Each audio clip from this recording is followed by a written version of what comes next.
I told him I was you last night. Yeah.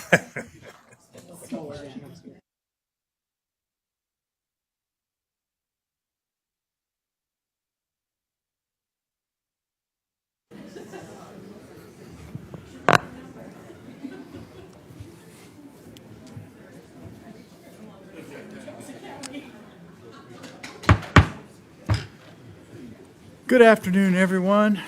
Welcome to our Finance Committee meeting. We'll start out with Finance Committee first. I would like to announce that Councilmember Werman is not present, but he is on the Zoom, and he will be voting. All right. So that's the first. There he is. There he is. Praise the Lord. Ammunition. So, and we will start because It is amazing that he's the first to take advantage of this privilege, right? Unmute yourself, Rob. After a 4-year-long, hard-fought battle. All righty. Sorry, I forgot I'm doing it through the phone audio. Anyways, thank y'all. I'm joining you from a parking lot here in Columbia.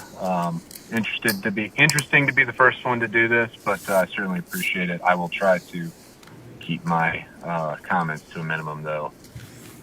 Still a little bit of a work in progress here, but thank you. Thank you, sir. We will start out with presentations. We will do number 1A, the Reliance update. Members of the council, today you will receive two briefings, one on resilience and the other is on sustainability. We have two contractors. Resilience will be done by Firm Leaf Consulting. Karen Green is the county's resilience project officer, and the other, sustainability, Ariel Gerstein is the county's project officer. She'll be introducing the staff of Sustainability Solutions Group. So we'll start out with the first, resilience, and Karen. Good afternoon. I'm Karen Bernie Green, Chief Resilience Officer for the county. Today we have our consultant from Fernleaf. They will be given an update on our vulnerability assessment. This assessment was an action item that came out of the resilience item of the comprehensive plan. This is the first of two updates that we will be given to council. So right now I'll introduce Ashka Patel from Fernleaf. Thanks, Karen.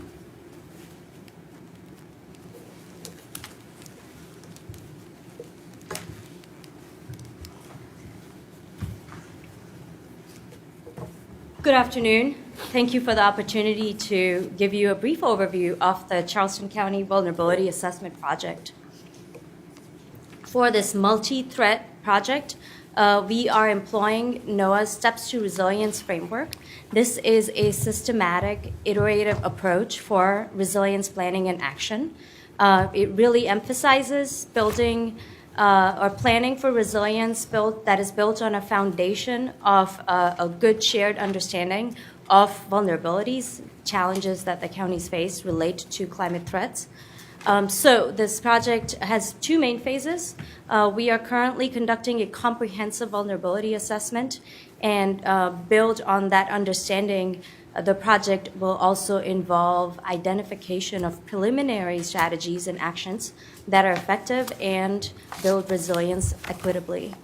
One key part of our approach is to provide the county with information, tools, and processes that allow the county to continue this work way beyond this project, beyond its end in May of next year.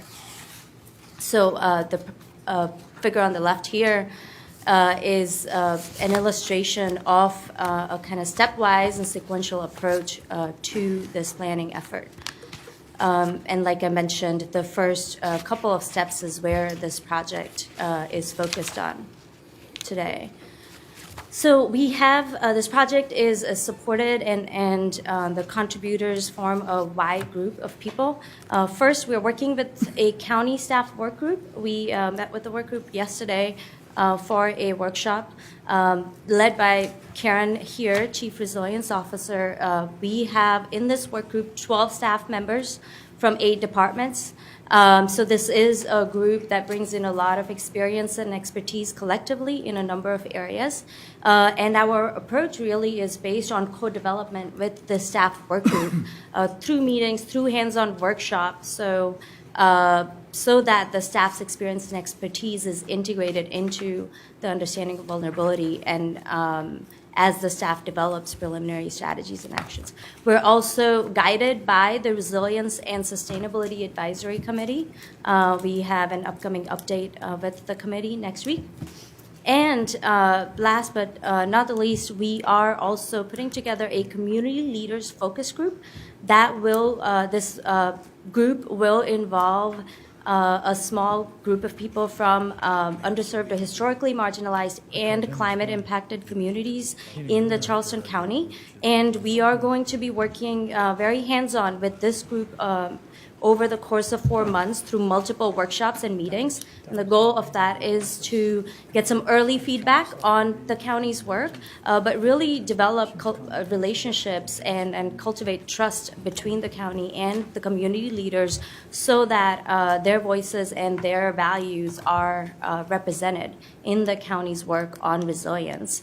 With this foundation of relationships built, we hope that then the county is in a good place to do much broader community involvement after this project. So in terms of vulnerabilities to climate threats, we are looking at current as well as future flooding, extreme heat, as well as wildfire.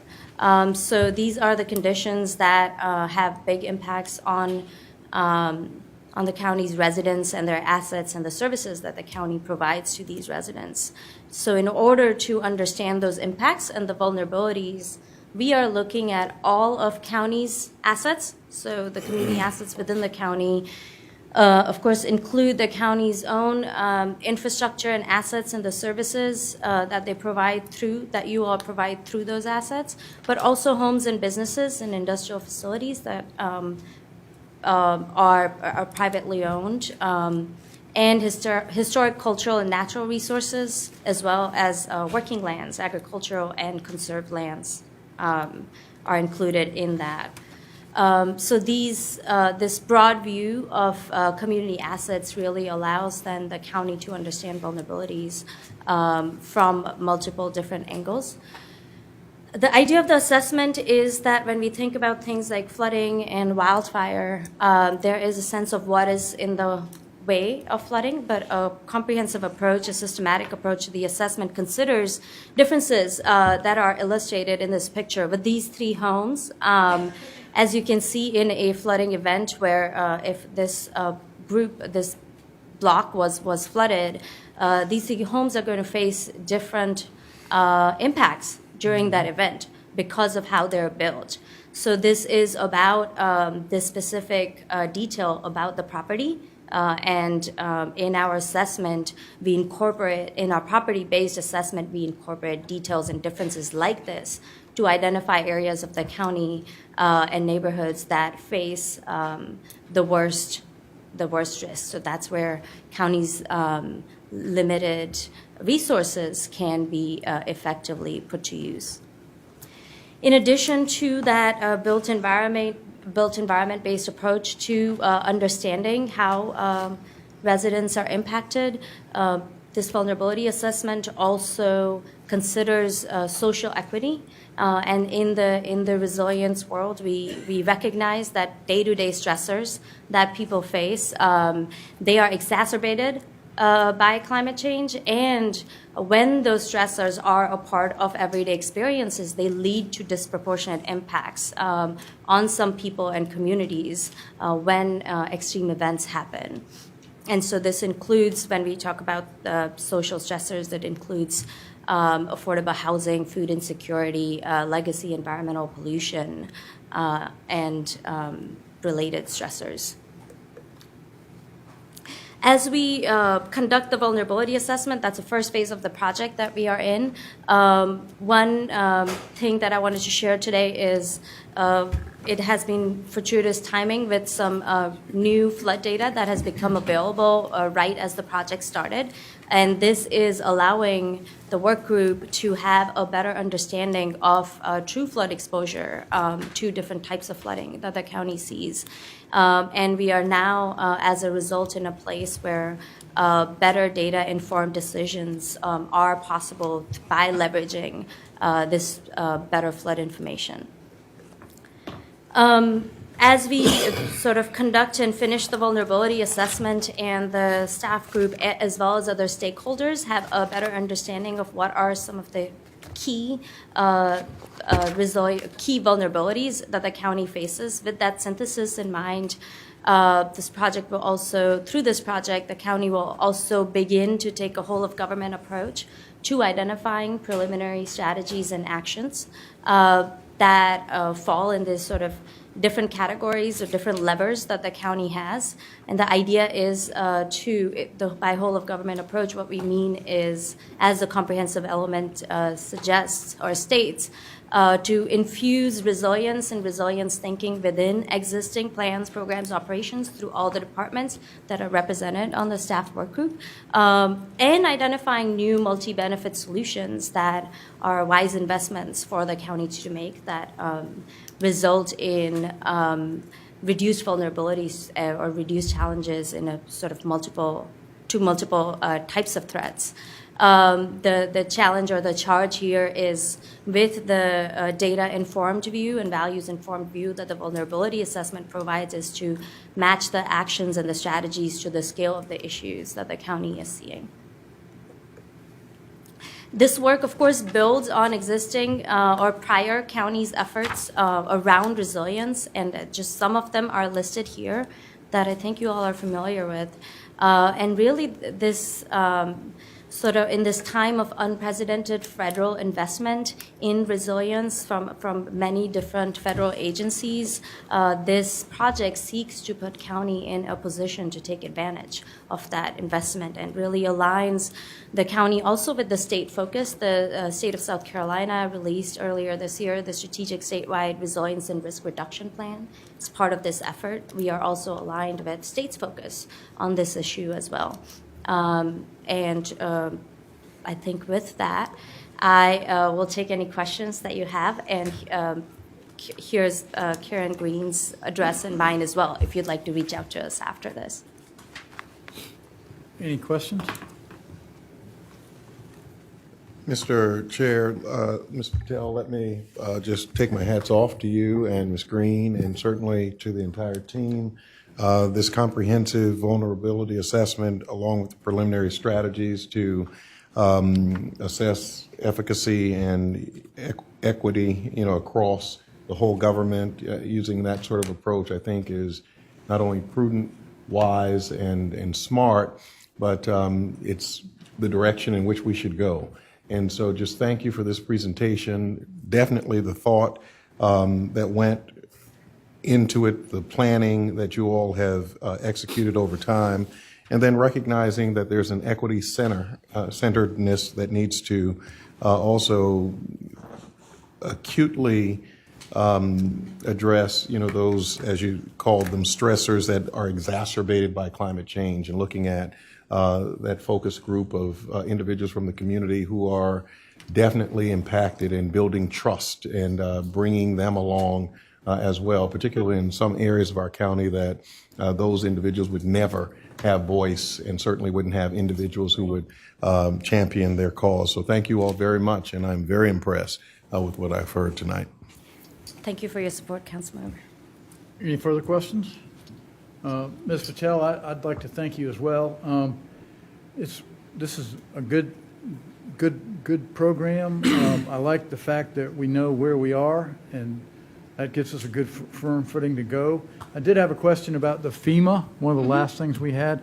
I think I remembered correctly. We do have the highest community rating of any community, correct? That is true. I think it's well recognized also by FEMA. The county's featured as having a very successful CRS program as a result of, I think, years of work, and that results, as you know, in one of the biggest advantages is in reduced insurance rates for homeowners in the floodplain. That's big for all the residents. So thank you very much. Thank you all. Absolutely. Appreciate that. Thank you.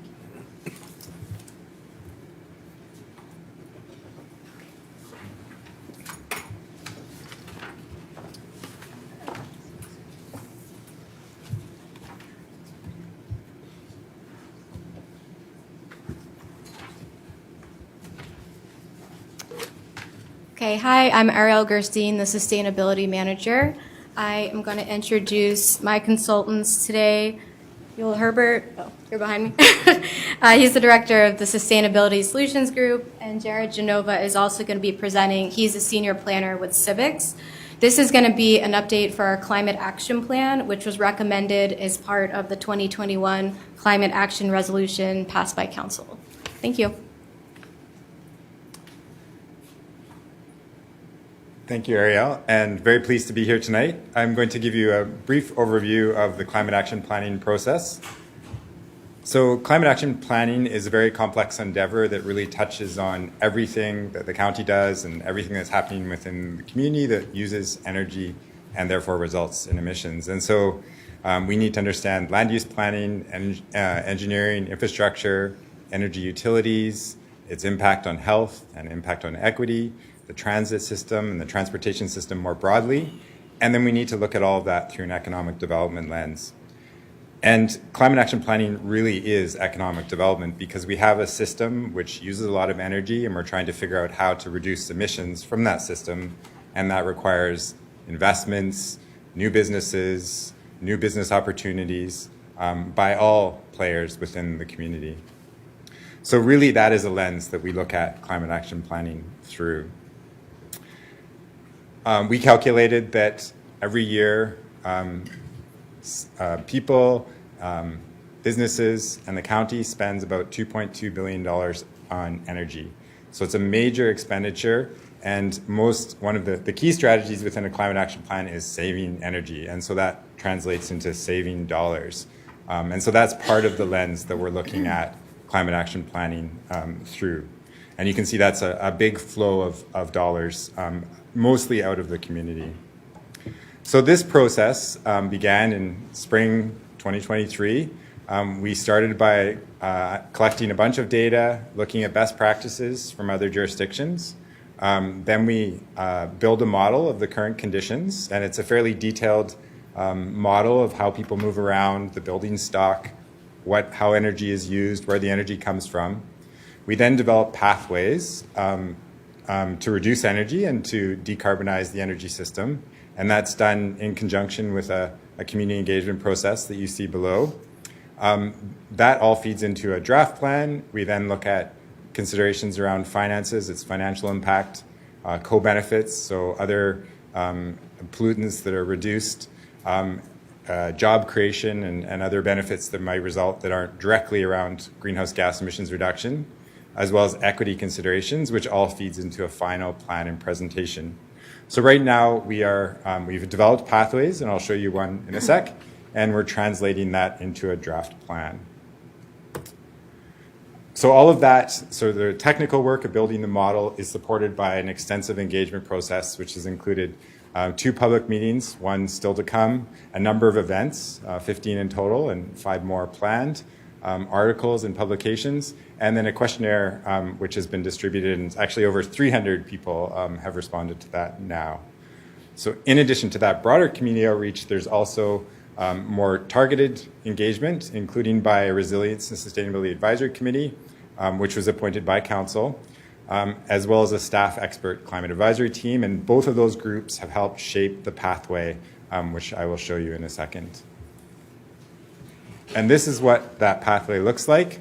So this is a graphical representation called a wedges diagram, and it shows the starting point, which is the current emissions from the county, which is about 6.5 million tons of carbon dioxide equivalents.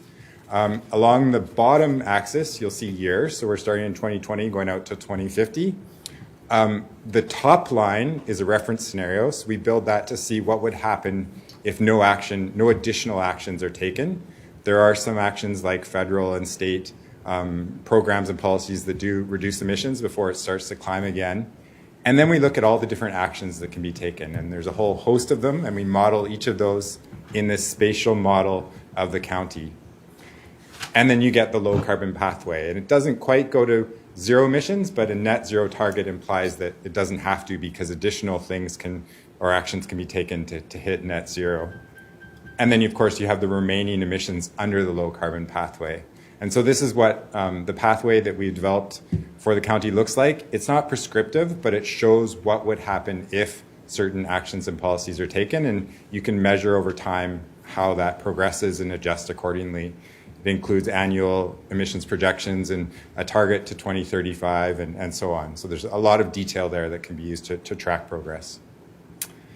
All of the actions that are included in those wedges are illustrated in this diagram, things like increasing renewable energy, improving building energy efficiency, that reduces that $2.2 billion I talked about earlier, emissions-free vehicles, low energy HVAC systems for heating and cooling, maintaining and protecting infrastructure, and reducing water consumption. So those are broadly the categories of actions. They're much more detailed within the model. So I'm going to pass it now over to Jared, who can talk about how this fits into the broader landscape. Thanks a lot, Yul. Thank you so much for your time tonight. One of the main themes across what Yul just mentioned there was infrastructure. And obviously, as you're very well aware, major federal legislation over the past couple of years has been really focused on infrastructure. Today, just like we heard in the resilience presentation a moment ago, there are unprecedented funding opportunities for all of these infrastructure actions, primarily focused now in the Inflation Reduction Act, IRA, and the bipartisan infrastructure law. Just quickly to just put a pin on what we're looking at in particular to make this a practical plan. Taking advantage of the funding in the Inflation Reduction Act, more than $780 billion is available, has been available. And the major focus areas there are lower energy costs, green jobs, growing domestic manufacturing, and then reducing those pollution categories that Yul mentioned. Pretty much the same for the bipartisan infrastructure law, and many of these funding opportunities across federal agencies are already being taken advantage of at the state and local level. For the bipartisan infrastructure law, again, better transportation infrastructure, power systems for clean energy, expanded internet, broadband access, and clean drinking water. All of these infrastructure investments can really add up to lower emissions, greater sustainability, and in many cases, increase resilience as well. To take a look right now at where we are in that process, like Yul mentioned, we're entering the portion of our process where we consider these actions and how to prioritize them. What we've got here are 11 different categories of how we are scoring and prioritizing these actions as they come up. We're taking a really practical approach here, starting with does the county have authority to do this legally? Moving through what kind of capacity, what kind of political priorities exist, what kind of community priorities exist today, such that all of these programs can reflect those things. You'll see there right in the middle, potential GHG reduction impact. That's kind of step one, is analyzing that, and all of the models that Yul mentioned before are giving us that information to start today. Second round of categories here, policies and programs that already exist that might act as leverage for any of the programs that might be proposed. How much does this cost? And also, as part of that cost, what is the potential revenue that might come out of some of those programs as well? Are there revenue opportunities? Are there cost reduction opportunities throughout any of the programs that are proposed, or any of the funding opportunities that can be taken advantage of? That is part of the looking at existing resources as well. What can be streamlined? What can be used or expanded? And they're certainly last but certainly not least, the co-benefits and equity considerations here.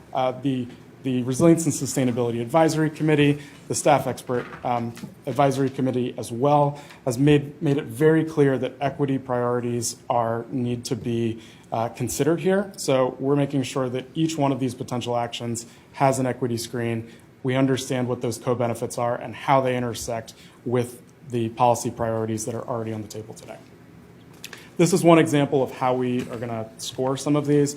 You can see just going across, taking a very simple approach to what this might add up to. This is just one example of that. Over the coming weeks and months, we're going to be tweaking this, making sure that it reflects priorities from this body and from the also from the input that we're getting from community. Really, today we do have a call to action, and it's to help shape the outcome of these actions, because ultimately each one of these actions has the opportunity to be a vehicle for any number of priorities. So through the program design, we can influence accessibility to these programs, benefits and beneficiaries, who is going to ultimately accrue benefit by creating new programs or expanding ones that already exist. And really, what's the urgency? This is something that that's going to be influenced by the opportunity at hand, whether it's funding or otherwise, but then also, are there communities that need certain benefits today, and what can we accelerate to make sure that that happens in due time? Thank you so much for your time. We're all here to answer questions as you'd like. Thank you. Anyone have any questions? Mr. Darby? That's a question. I keep hearing this word equity, but yet it's never really structured into reality. But we keep hearing the word equity. So what guarantee that we're going to have that these communities which are marginalized are going to procure equity? Because to me, that's like saying all men are created equal. That ain't happening. So, pardon the grammar. So what do y'all have in place to guarantee that marginalized communities will be treated fairly? I can't say that there is a guarantee by any stretch, because just like with any of these programs, it requires ongoing work and ongoing prioritization. But I will say that by identifying and by using a lot of the information that already exists, that's already been discussed, by going through the process that already has been taking place and understanding where those vulnerabilities are, both geographic and social vulnerabilities, making sure that the programs that do come out of this are geographically targeted, are population targeted for social vulnerabilities as well. That's really where we can start. I'd say the same for any kind of program across the county. That same process has to be considered at the program design stage and then also through its execution. I mean, exasperation, but you can't guarantee fairness? I mean, are you actually saying that? I think in the way that we propose these actions, we absolutely can say that there is going to be fair consideration for all the vulnerabilities that we can identify. In terms of execution in the long term, that's what I'm saying. That's going to take years of work beyond that. But in terms of setting it up and understanding where targeted benefits can and should be can exist, or where they should be accrued first, top priority, that is something that you're going to see in this plan. Is there a governing board of sorts? Yes, There is? yes. And who are they? How are they elected? We- Where they're from? We appointed them already. Right. That's it. We've already done that. So pardon perhaps a phrase that I used in the past, how do we check the checkers to make sure that fairness is ingrained in all of this? So you have, excuse me, Mr. Chair, I do Go ahead. apologize. Go ahead, Yeah, Mr. Milford. so you have appointed certain members, just like you appointed individuals to the Greenbelt, and sir. you appointed people to BZA, you appointed. And so as one who checks the checker, when you're reelected, if individuals have not served with fidelity, you kick them off and you reappoint somebody else who would. When they bring up certain actions or proposals, or the committee has contemplated certain strategies or pathways that they wish for us to consider, that comes back to council every time. They have multiple layers of, as we saw in the presentation, of individuals, stakeholders, groups, even community. Now, that was part that we never saw before, so I was extremely impressed with this particular presentation, because it's almost like, okay, you're giving birth to something. I'm the one that came up with the climate action resolution, right? And was intent to keep the equity-centered language in the resolution, which we had to fight for because it was, we're not going to rehash that, but, certainly, making certain that those making certain that those communities that are vulnerable, those individuals within our county reach that don't necessarily receive the services, especially as it relates to weatherization, looking at ways in which the envelope of their homes could help them save. I think I heard we were having a conversation, or they were having a conversation,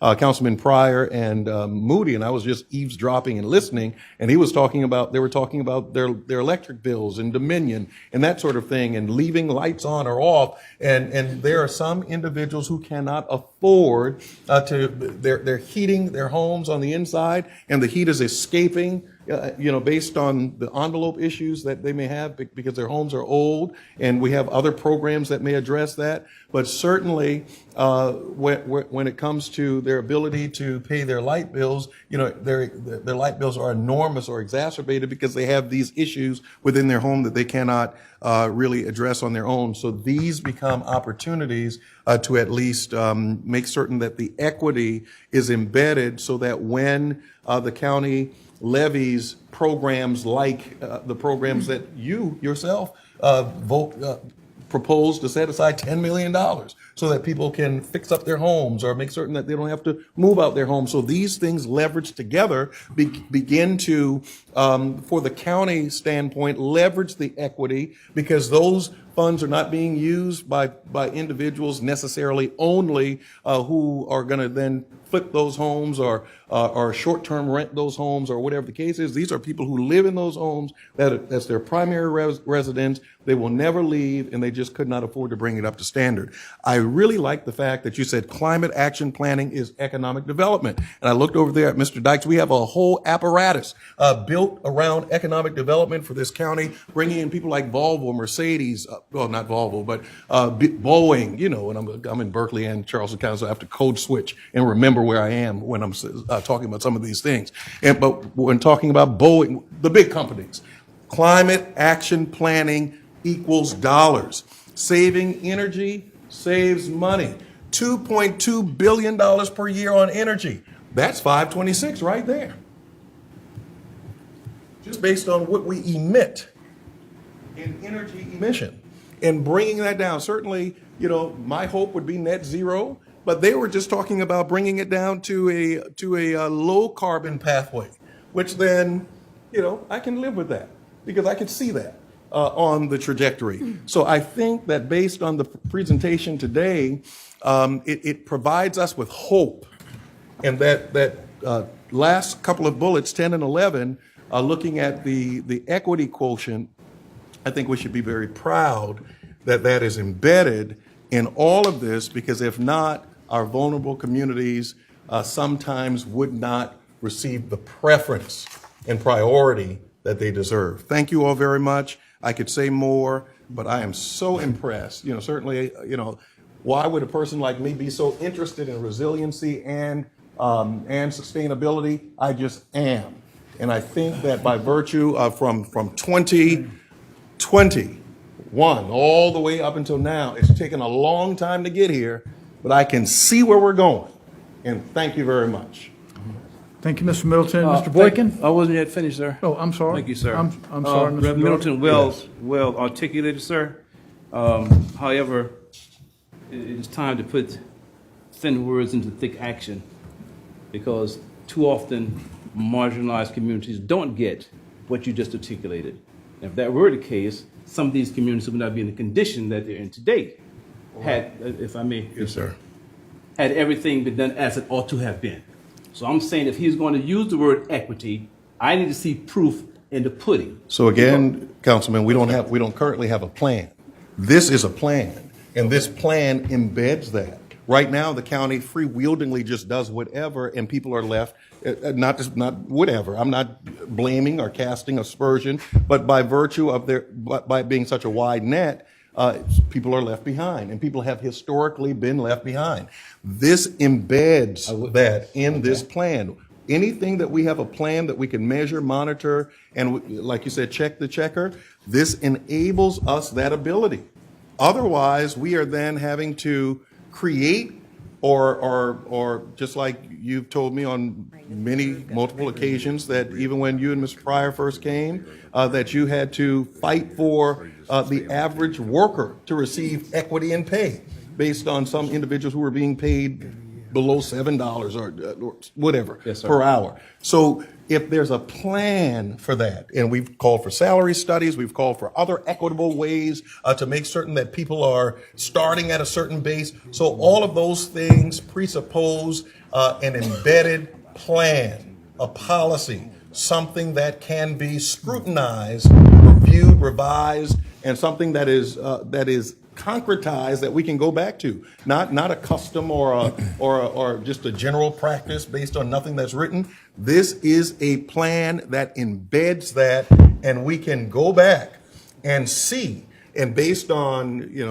quantitative, qualitative analyses, we can see specifically how many residents were served, and how many of those we can further disaggregate that by subgroups. How many individuals from even your district, or how many individuals from certain underserved communities. You can zero it in that specifically based on these metrics. I am certain that if we have a plan that can be enacted, then we can do the kind of work that you're asking for, because we can begin to quantify it and measure it. Right now, we can just talk about what has not been done, and we can begin to anecdotally talk about certain things, because we do not have a concrete plan whereby we can measure these things.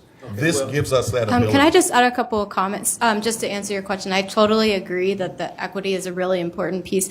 Just a couple of things. First, so as Councilman Middleton said, this is really a framework.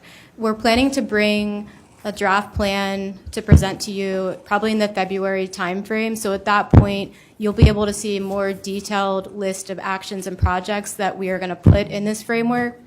And so for your review, if you feel like anything needs to be changed in terms of equity, we can do that. In addition, assuming this is passed, we're still going to have the Resilience and Sustainability Advisory Committee that we're going to go through for individual projects. And so we're going to focus on individual projects, kind of like a capital improvements plan, a few projects a year. And at that point, they'll be going through council. There'll still be need to be approval for these individual projects. So I think there's many points where we're going to be checking and make sure that these projects are actually equitable during implementation. Well, I don't want to get bogged down into the paralysis of analysis, but I just don't want certain demographics. But matter of fact, no community be left behind. That's but right. It's just historic that certain demographics are always left behind, and that's my point. I just want equity to be fulfilled. Yeah, totally Okay. understand. Thank you. Thank you, Mr. Darby. Mr. Boykin is also on this committee, so it's good for him to, let's hear from Mr. Boykin. Mr. Darby, I just want to say it's been my pleasure and privilege to be part of this group. It's a very diverse group. A lot of subject matter experts that make up this group that we had the opportunity to put there. We have a technical expert who serves, and in fact, that's one of our appointments to take up tonight, is a person who's going to serve on that board to continue, to give us the technical guidance on a lot of these issues. Our staff has been awesome. I think they've done an extremely good job on reaching out and contracting qualified vendors and helping us with this. I would invite you, if you want to come to our meetings and have your concerns heard right there, where we meet in the committee room. I think we're doing a good job. I'm impressed by the work product that's come out, and I too share your concerns. We certainly should make serving the most vulnerable the priority. But again, I would even offer to you, I've enjoyed serving here and would be willing to continue to serve, but if you want to serve on that board, I would defer to your seniority, sir. Well, let me make it perfectly clear. I was not making any type of accusation. I was simply saying I wanted to be a part of the plan equity. That's all I was saying. I wasn't casting any type of anything. Simply that because of past historical trends, certain groups have not been treated fairly. And all I was just asking was to make sure that the groups treated fairly. And no if I- more, if I no may less. follow So up- again, Yes, sir. I wasn't casting dispersion on anyone, sir. Didn't see it that way at all, sir. Thank you, sir. If I could follow up on the other comments that have been made tonight, this is a board of recommendation, So everything they do, everything they work to produce will come back before us for review and recommendations. Understood. Appreciate it. Thank you. Okay. Thank you very much. Both Mr. Kaprowski and then Mr. Werman, if you have a question. Mr. Kaprowski first. Well, thank you, Chairman. Thank you for the presentation. And I heard Reverend Middleton. What committee did we appoint people to? Did I miss that? I mean, you mentioned that. I think that was before you were elected. Okay, that's They what were I- already your predecessor. So there's a board.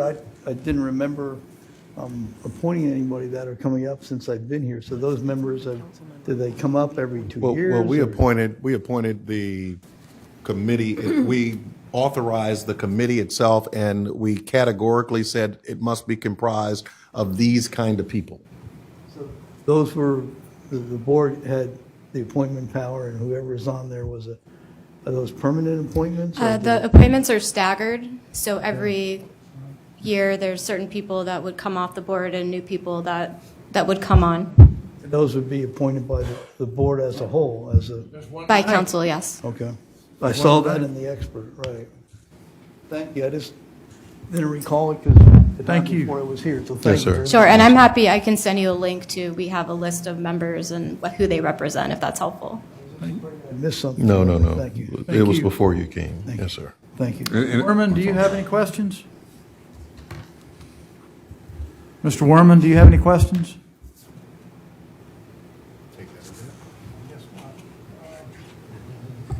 Thank you very much. Really appreciate it. Thank you very much. Keep Thanks up for your the great time. work. Thank you. Number 2, consent agenda. Charleston Municipal Golf Course Crossing, acceptance Second. of funds. Oh, Teddy, I'm sorry. You'll get mine last. I'm good. Yeah, well, I was going to pick it up right after this. No, I'm good. You finish your agenda and we can do the other one last, if that's okay with you. I would move to approve item 2A. Second. Moved by Ms. I think Honeycutt, Mr. seconded by Middleton Mr. Oh, he's approved, on. and I second. Okay. Already, it was Oh, already sorry. moved and seconded. Seconded already. Any questions? All in favor, say aye. Aye. Opposed? The ayes have it. Public Services, Jeff Gilliard Lane. Second. Honeycutt, seconded by Mr. Middleton. Or Mr. Moody, I couldn't tell which one of y'all did. It was I. Mr. Middleton, thank you. Can I have a quick question on it? Yes, sir. Give me for, I try to go to places and see where they are. Is this part of 526 or was this from an additional one? Just asking. No, Okay. I looked at this today too, on the internet. I wasn't sure where it was, that's all, but Solid agree. It's on solid Thank green, you. right. So what are we doing? We, Turning it into a road. It's, that's what I thought, but I just wanted to make sure. When In you the mentioned road there. 526, okay. is there any further questions about this item? Hearing none, all in favor say aye. Aye. Opposed? The ayes have it, thank you. Yes, sir. Items 4A through F, since we got the amount of people for the amount of appointments, I'd like to make approval on A through F. Second. By Mr. Pryor, seconded by Ms. Honeycutt. Hey, that's correct. All in favor say aye. Opposed? The ayes have it, thank you very You much. can take the other ones one by one. That's, 4G, St. John's Fire District, Wadmalaw Island. Mr. Chair, I'd like to nominate Ms. Durham. All right, sir. Any further nominations? What do we, let me see, we have, I'll go with Mary Jones.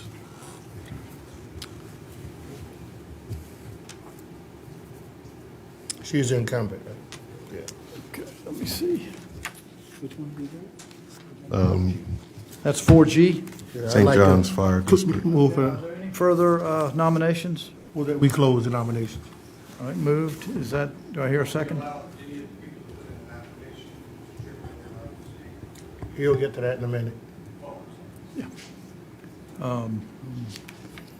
Well, actually, if there's somebody here, let's have all of you speak before we close the nominations. So anybody here for 4G that wants to speak up? Yes, sir. Wadmalaw on 4G. Please state your name and your address and tell us a little bit about yourself. I will. My name is William Spivey at 1903 Liberia. right across the street from your Liberia station behind the post office. I am here with zero complaints about St. John's. Every interaction that we've had with them, both personally and professionally, have been delightful, and they're an excellent group. I come before you today because of those personal interactions with them and a desire to serve with them. A little bit about myself. I put in the application. I also sent an email to each one of you so I could keep this as brief as possible. But I come from a small business background, which gives me the budgeting aspect of it. I am part of the Charleston County Sheriff's Office, so I have worked with these people and have that bit of insight. I was a therapeutic foster parent until we adopted 2 of our foster children, and so I have that special needs interest as well, and my children think the guys and folks at the Liberia station are the greatest, most interesting people in the whole world. The reason that I want to take a look at it is if we're in a position with the commission that we are, people have been pushed as far as they humanly can in their position, and that we're starting to get stagnant. My concern is getting caught flat-footed and not having new perspectives. As a responder, I know that we need to be progressive in looking at how we handle emergencies and various things that the fire department is involved in. And so in that our islands are kinetic and growing, we need to be prepared. So if there's a need there, I want to be able to serve that. If everything is wonderful and good, then I'm happy, because I'm not interested in fixing things that aren't broken. So at this time, I'll turn it back over to you. If you have any questions for me, I'd be glad and delighted to answer them.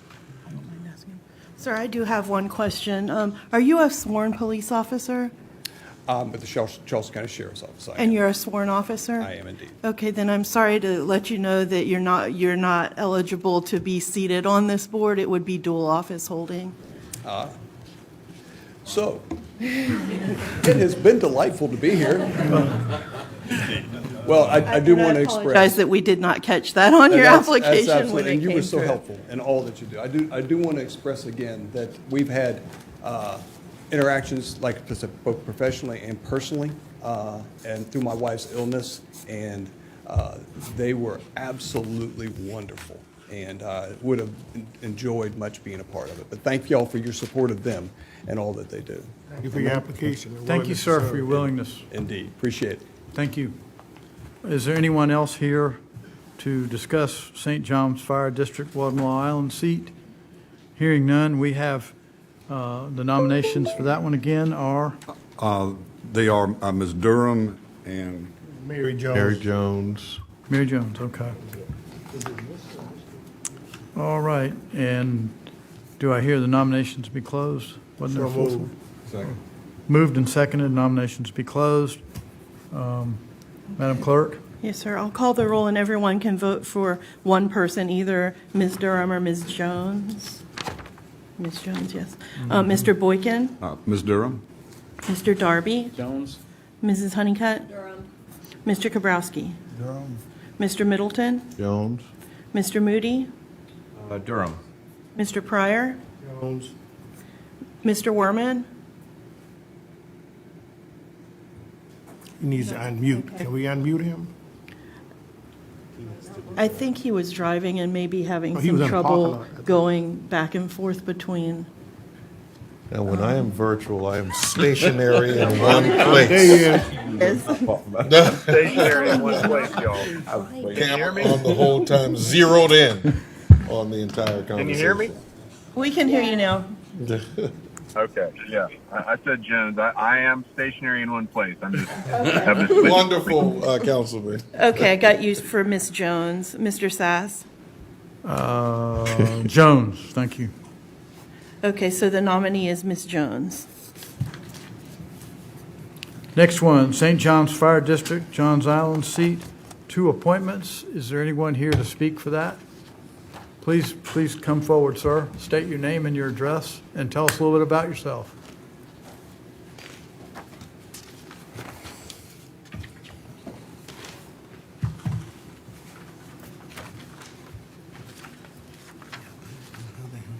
Good evening to each of you. My name is Isaiah White. I live at 1081 Branches Drive, Jones Island. I'm married, I have 2 children. And again, I'd like to thank you for allowing me this opportunity this afternoon. I'm an active member of Bethlehem St. James United Methodist Church, where I'm a prayer coordinator and a class leader. To me, it's very important to have good public safety at the fire department on Jones Island. My vision is this: to have a long-term plan, to have input from the public issue, and have input from the employees. When we get all this together, we'll have a good idea of what's needed for our community, what we need from way of the personnel with equipment buying and placing stations. So when you come over the bridge or other surrounding areas, we'll be in a situation we can take care of any emergency. Maybe it's on the highway, maybe it's on our creeks and our docks. We can be prepared. In other words, being proactive. And when we have to be reactive, we can respond in a very professional way to take care of our citizens of the 4 islands, meaning Jones Island, Wamalo, Kiowa, and Sea, and surrounding areas. In closing, I'm also a retired captain for 25 plus years at St. John. I want to continue to serve our community, continue to do the best I can along the way to help anyone in our area and surrounding area. Thank you so very much for listening to me at this time. Thank you. Anyone else? All right, we have 2 vacancies and 5 applications. One additional person coming. Oh, I'm sorry, I Yes, did I'm not up see here, you, sir. Sorry about that. My name is Jackie Stanley. I live at 3187 Old Pond Road, Johns Island. I'm a member, retiring next week. I'm a member of St. John's Fire Department, but I'll be retiring next week. I'm here today want to be a member of the Fire Commission, but I feel as though I can support all the growth in the community on the island based on what I see growing there. It's a lifetime thing for me to keep supporting the constituents on the island. I'm here today to see if I can get that opportunity to continue my lifetime serving for the public, for Jones Island, because the island is growing immensely. But I feel as though getting out, sitting back, continue doing what I've been doing all my life. I enjoy doing it. I think to continue working with the people and definitely the fire department with all the stuff we need to maintain and for the growth for the future. That's the opportunity, I think. If y'all give me the opportunity, well, I will do what I can to continue my work. But like I said, I'll be retiring next week from the fire department, so I want to make sure y'all know that. All right, thank you very much. Thank you, sir. Mr. Britton?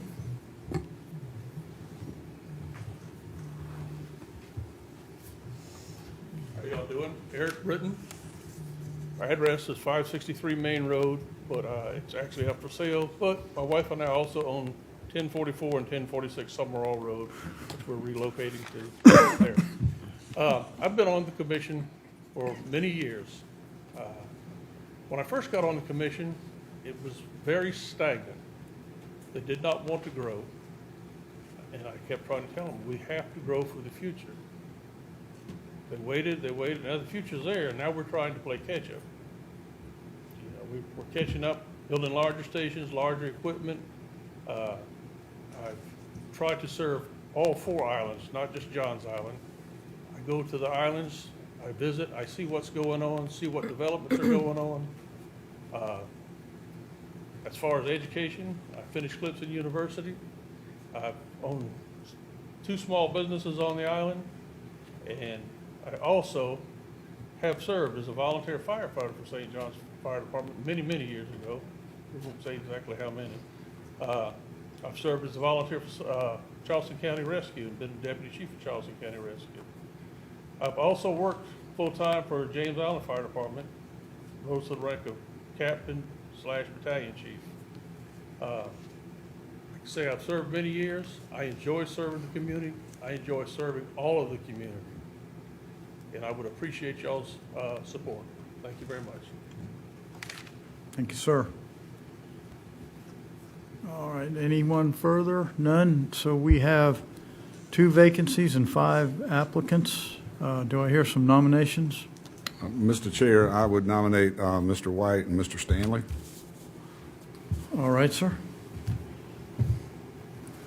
Any further nominations? I'd like to nominate Mr. Britton. All right.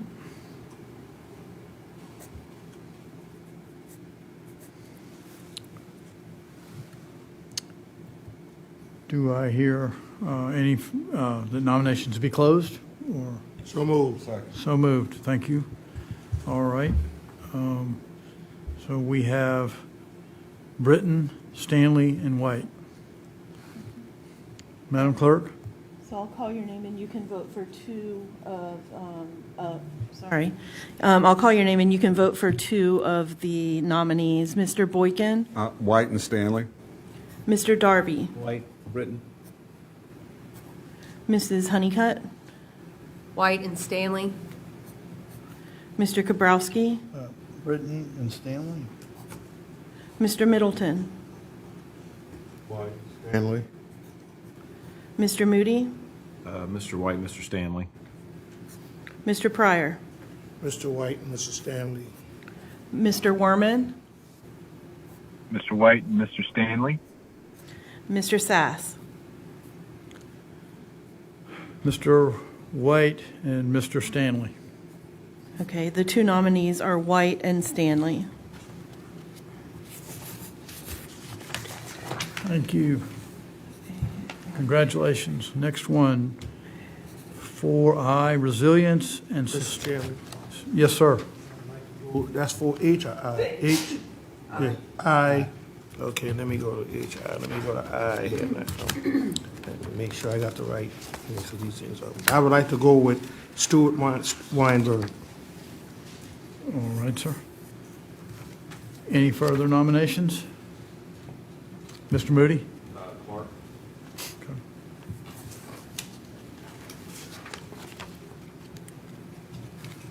Hearing none, I guess, is there nominations be closed? Okay. So Mr. Weinberg and Mr. Clark have been nominated. Are you, either of you here? Nope. Madam Clerk? Okay. I will call your name and vote for one of the nominees. Mr. Boykin, Weinberg. Mr. Darby, Weinberg. Mrs. Honeycutt, Weinberg. Mr. Kabrowski, Mr. Weinberg? Mr. Middleton, Dr. Weinberg. Mr. Moody, Clark. Mr. Pryor, Weinberg. Mr. Werman, Weinberg. Mr. Sass. Weinberg. All right, Mr. Weinberg is the nominee. All righty. Next one is Chairman, that's for Parkin. J. Yes, sir. I'm gonna nominate LaTanya Dover. She lives on Westview in my district, and I believe that North Charleston is underserved right now. We only have one person on the commission that represents the city of North Charleston, being the 3rd largest state, the city in the state. And with all this economic boom, I just feel that we should have at least 2 appointments on that board, and so that's why I'm nominating Ms. Dover. And I also looked at her record. She works in the sheriff's department as well.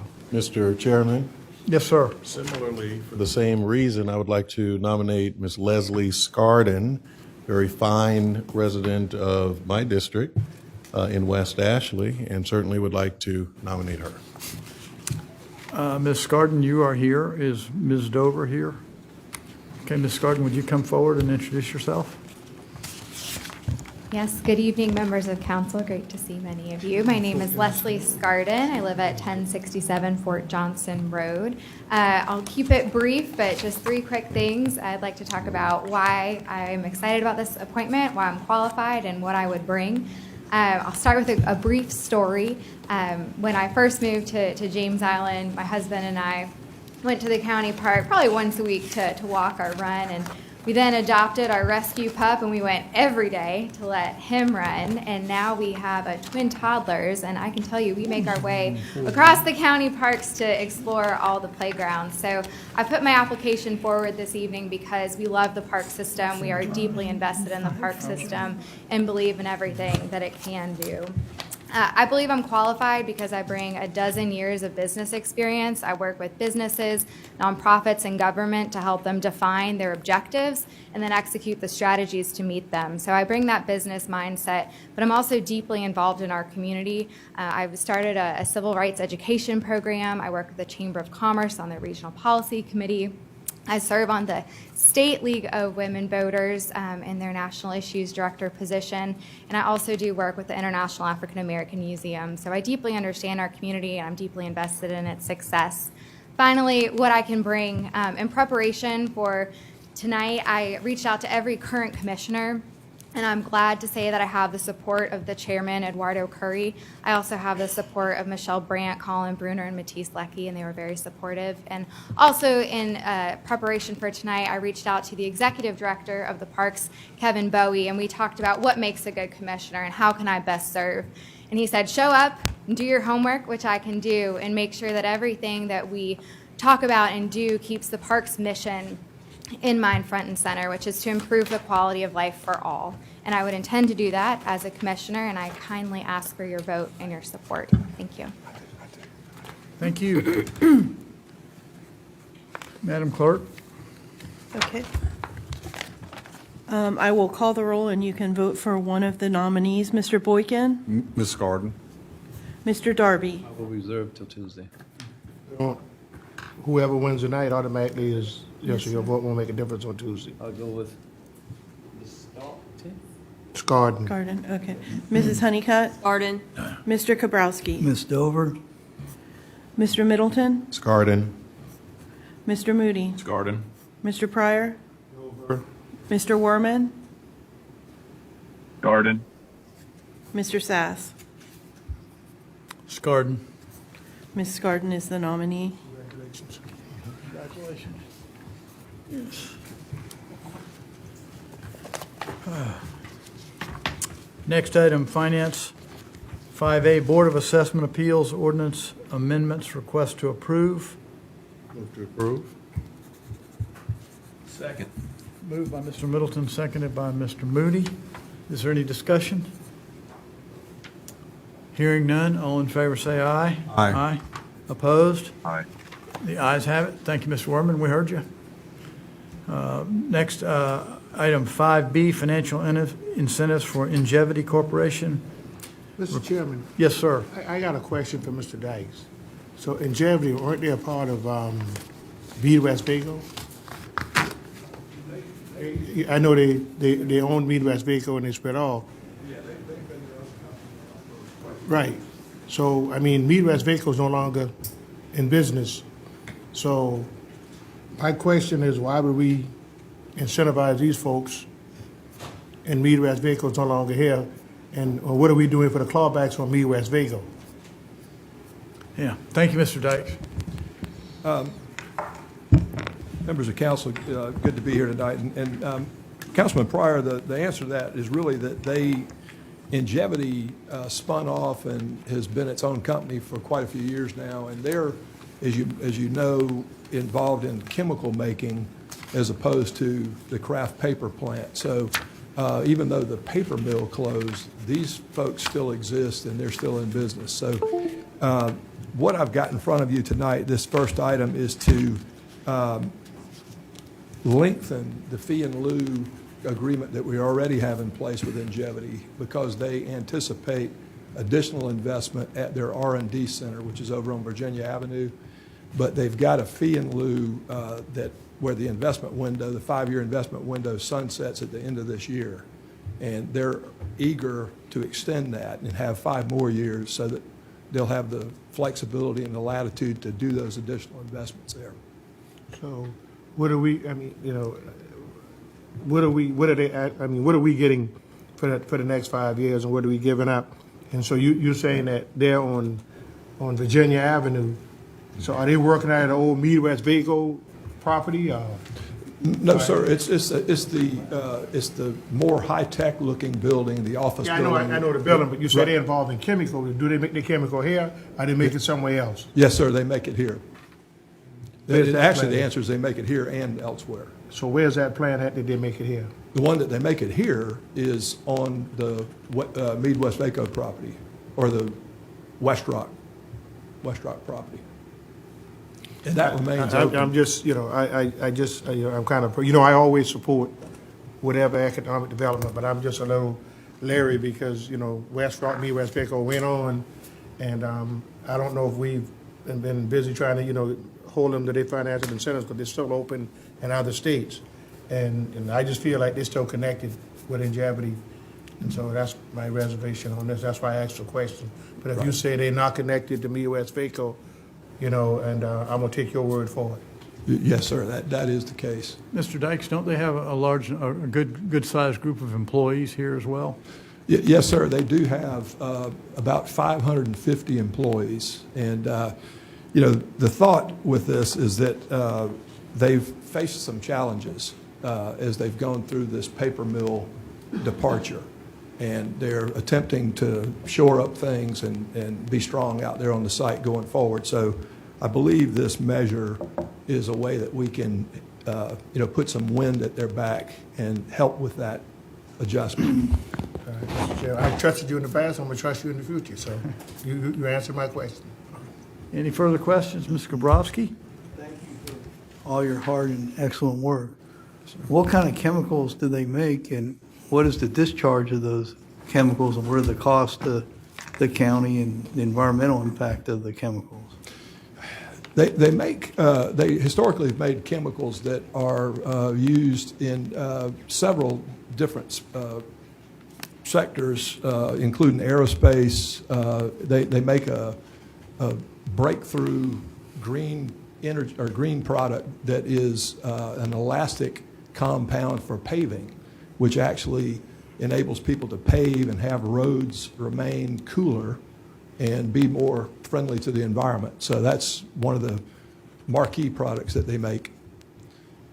Would they stay here if we didn't give them this incentive, or is this? This is aimed at retention of keeping them here. Is there Yes, sir. fear of them leaving if we don't?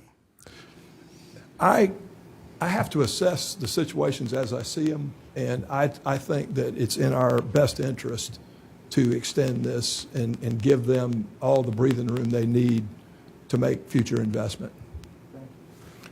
Thank you. Mr. Chair. Any further questions, Mr. Just a Boykin? quick one. Mr. Dykes, I believe it's my understanding we've actually used some of their projects here in our own public works to preserve and extend the life of roads here. I think that's a fact. I'll defer to Mr. Thigpen. Excuse me. Yes, sir. They make a project called Evotherm. It allows us allows the contractor not to have to heat the asphalt up so much, so where they can apply at a lower rate, and therefore saves that energy value and gives us what they call a cooler asphalt at the time of placement. Thank you. Mr. Chairman. Thank you. I'm gonna make a motion. I'm gonna make a motion to approve. They give us a discount since we're here locally. Are we giving them a discount? We giving them incentive, so make sure you ask them about that discount. Actually, when they came up with this product, we did several pilot projects where they donated the product to us so we could help them test it. Tell them we need a bigger discount now because we give them. All right. So move for approval. Second. Moved by Mr. Pryor, seconded by Mr. Boykin. Any further questions? Hearing none, all in favor say aye. Aye. Opposed? The ayes have it. Thank you. 5C, financial incentives for Project Tree. Move for approval. Second. Pryor, seconded by Mr. Moody. Any questions? Hearing none, all in favor say aye. Aye. Thank you very much. Mr. Pryor. Thank you, Mr. Chairman. Administration Committee. Yes, sir. This should be short and brief. One was taken off the agenda because the minutes were not ready. But I brought this up with our community investment funding because it appears that the smaller groups are being caught up now, are being with these bigger groups. And it's hard for them to compete when you got $1 million companies, $1 million nonprofits competing on the same level. And so what I would I'd like to ask this council to do is, let's lower the threshold and say if you make over $300,000, you can't apply for this grant because it takes away from its initial purpose was to help the smaller folks in the community that are actually doing the work to get some kind of incentive. Now, $10,000 may not look like a lot to us, but it's a lot to those people in the community. And number one, they can do more with $10,000 than we can do with $100,000. So it helps us out. I see it as partnership. And I would also, we have a policy in place that says 75% of the money has to be spent on community service. I'd like to see that cut to 50 because if you're only getting $10,000, of course I know it's your overall budget, and you got to spend $7,500. How are you going to pay the folks? So I would like to, for discussion to see if we can get some type of consensus to say if you make over $300,000, you can't apply, and if your total budget is over $300,000, you can't apply, and let's lower the threshold to 50% versus 75%. Is there any further discussion? Hey, Ms. Honeycutt? Ms. Honeycutt. So, Corinne, just to help me understand a little bit, these sort of processes or parameters were adopted, I think, before I came on council. And as my understanding, the intent was to make sure everybody was on a level playing field and that we were doing our due diligence as stewards of taxpayer resources that we were going to hand out to community partners to ensure that that money was going to be used to better the community. In principle, I'm not opposed to what Chairman Pryor is suggesting, but I'm concerned. I don't want to change the goalposts when we had these in place for a reason and reasons I may not understand. So could you please explain, I think there was already a process for designating larger nonprofits and contributions to those versus others in the community. Was there some separation that way? So the policy was adopted in 2017. And if it's okay with you guys, I'm going to walk through just briefly what the points are of the policy because everybody might not be familiar with it. So number one, you have to be a registered nonprofit with the IRS, and obviously you have to be registered with the Secretary of State to operate in the state of South Carolina. The entities must submit financial information for the last completed year for us to evaluate when they submit their applications.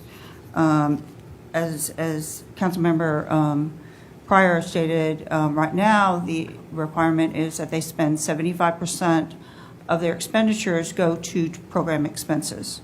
The funding limit for any entity applying for this money is $10,000. So that's the most they can get.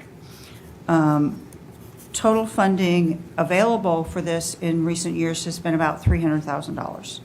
The policy requires that at least 1/3 of the $300,000 be allocated to small organizations, and those are defined as organizations that have $250,000 or less in expenditures. And then the other 2/3 is for the larger organizations, those that have expenditures of over $250,000. In addition, if one of these entities is applying for funding but has received funding from the county in other ways, then they will either be ineligible if it's $10,000 or we do a differential. So if they're getting $7,500 from the county in another way, they would be eligible for $2,500. The reason the policy went into place is that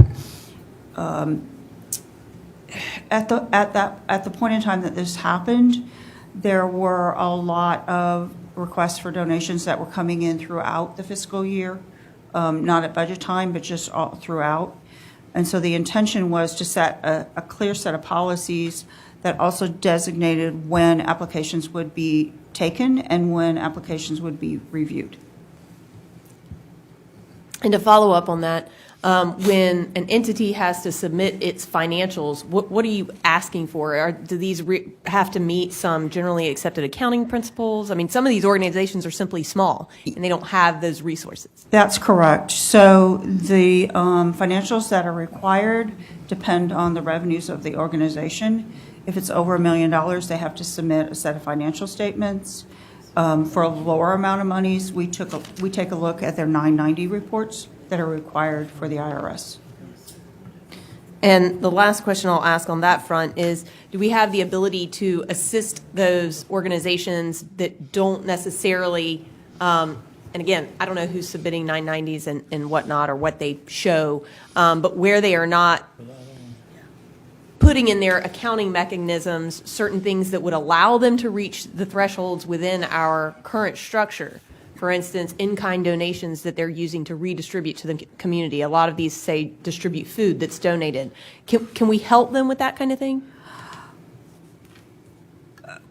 The county, somewhere in the county, I would think that we could provide some assistance. The program right now is being operated by the budget office, and it's probably not something that they should be doing, but I'm sure if we look within the organization, we would have a department that could assist these agencies in what they're doing as far as their 990 reporting goes. Have we been spending all of the 300 on applications? No, we haven't. I believe that in the fiscal 23, it was probably around 250. That's off the top of my head. The recommendation and what was approved for this year was about 250. Yeah. So, and it's based on the applications that we receive, what the entities are requesting, and then whether they're eligible or not. Okay. Thank you. Just a quick question. Mr. Pryor? I'm sorry. Is it possible that we could get a list of last year's recipients to get an idea of who might be affected by this change as far as what type of organizations and what they do for our community? I can certainly have some information put together for council on who submitted in fiscal year 23, who received funding, who didn't, the reason why, and then we can get the same information for the current fiscal year. I just want to see which organizations might be impacted by this change that may be doing some good work, but just wanted that information Okay. before I made a decision. Thanks. Yes, sir. Anybody else? Mr. Chairman? Thank you, sir. So this would be a change we'd have to make next year, correct? Is this, I mean, I think it sounds like, have we already sent out this money, or have we already? Council has approved this year's donations for community investment. So it would be council's decision. There is a little bit of money left in that pot. It would be your decision as to what you want to do. If you want to apply different rules to it, we would certainly put into place anything that you pass, certainly for next year's. Okay, thank you. So we got about $50,000 left out of the 300. Okay, and we had three groups that wanted to be funded. You know, the reason I brought it up is, and I still say, the smaller groups and the smaller people that actually are doing the work in the community, you know, I don't want to see them be left out. I went through this process when we first came on council in 2004. I think me and Mr. Darby. It was a policy that each council member was allotted $35,000. I believe it was it Mr. Darby? It was $35,000 was allotted each per council member person. Yes. in the district. Yes, sir. To help out with, different stuff like what we're trying to do now.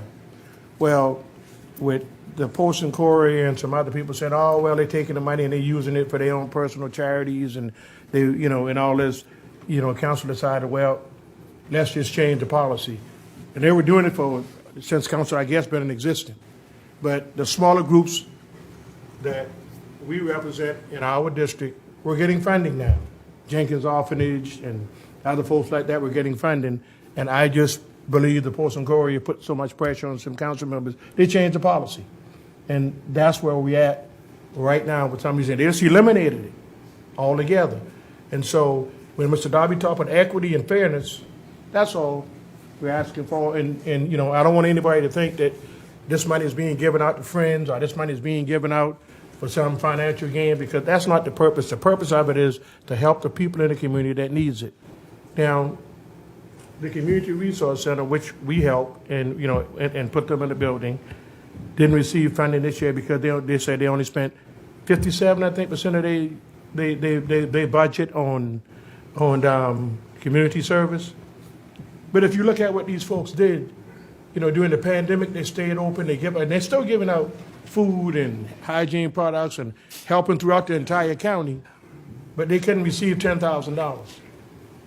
So to me, something is wrong when, you know, these folks are doing what they're supposed to, getting money from other folks. You know, they only partner that. We ask them to get money from other entities. They're doing that. But to tell them, we give you $10,000, but you got to spend 75% of your entire budget. So if they go out and collect, you know, $300,000, they got to spend 75% of that to receive our $10,000. It just doesn't make sense. And that's why I'm looking at a way to make sure that these community investment people help the community where it's needed. Ms. Honeycutt? Since you're using that example, I spoke with those folks, and what I think is happening is that their financials simply aren't recorded in a way that reflects the amount that they spend on their of the services they provide. And so I don't necessarily think that's the policy change that will solve the problem. I think it's just their financials, if they included all that they got and redistributed to the community, would show that they actually spend near 100% of what they bring in on their services. It's just a matter of how the accounting is being recorded. And that's why, you know, I've encouraged them and would ask that the county look at a way to assist those, particularly that are in that lower threshold of size-wise of entity, to make sure that the accounting mechanism they are using appropriately reflects what they're doing in the community. No doubt, Ms. Honeycutt. You know, and I'm not looking out for them only. That's everybody across the board. This is not about, I just use them as an example. What are you talking about? But I'm looking for everybody across the board. We have $50,000 left out of that community investment money. That could be used to do some good things instead of just putting it back and holding it for next year. That's all I'm saying. Let's look at it equally, and let's make it less stressful for these folks who are actually doing the work to be a part of this. That's all I'm asking. And so, I mean, we can't take a vote on it tonight. This is just for discussion purpose only. That'll come back on the finance agenda. But I just wanted to make folks aware that, you know, we don't want to punish, I wouldn't say punish, but by the definition of the policies, you know, hurt these folks that really need it the most. The food bank is, I mean, they had so much money left over, they actually giving away 2 and 3 freezers to different organizations because they had to spend the money. I'm talking about big freezers. But yet they got, and nobody else did, the smaller group didn't. And that's just my parity I'm talking about. You know, I just want to make sure people are included. Oh, Mr. Werman? Mr. Werman, go right ahead, sir. I'm with you. I don't know that I am on this committee, or I didn't have my hand up, but I appreciate it. I couldn't see you. Sorry, I enjoyed the discussion. Yeah, I can turn the camera back on. I just realized how ridiculous I look over here, so I'll turn it back on real quick. Mr. Werman, you do have your little electronic hand raised, though. Yes, sir. I will give a lesson on being on, you know, virtual, you know, the virtual council member. Go ahead, Mr. Werman. I like that. Go ahead, Mr. Werman. Make them No, I did not mean to press that button. All right, so, I mean, if there be nothing else, I just want this to be a consideration, so when we bring it back up, we can come up with some things we need to do. If changing the threshold, I think, would be a good thing. And I don't think it's going to hurt none of the bigger, you know, organizations that's, you know, that's being funded, because most of them got a lot of money during the COVID. Okay? They got a big bit of money, and most of them get money during the year anyway.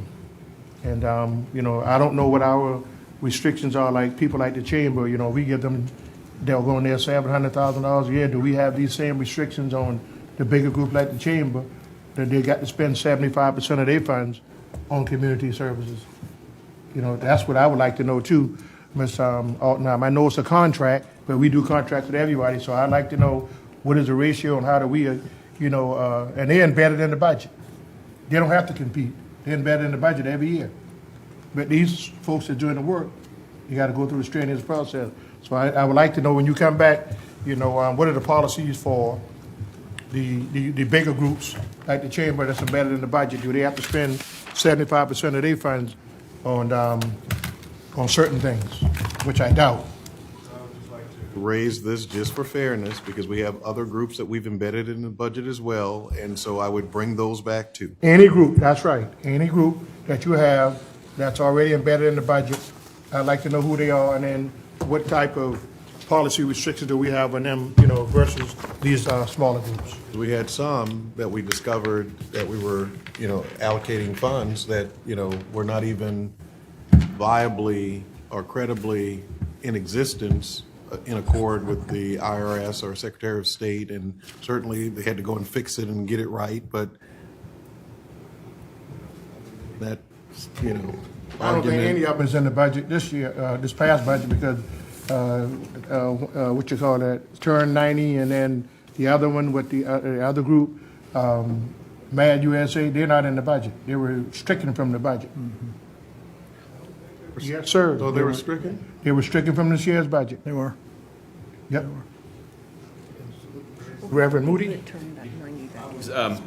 Ms. Honeycutt made a point, and I wanted to maybe just a little bit of caution on helping folks do their tax returns, or helping them with their financial statements. That gives me a little bit of pause, but I look forward to the debate. I mean, you send them over to the library, they get a bite to eat, do free tax return over there. So. Well, I don't think it's a 990 is different from the tax return. 990 is your expenses.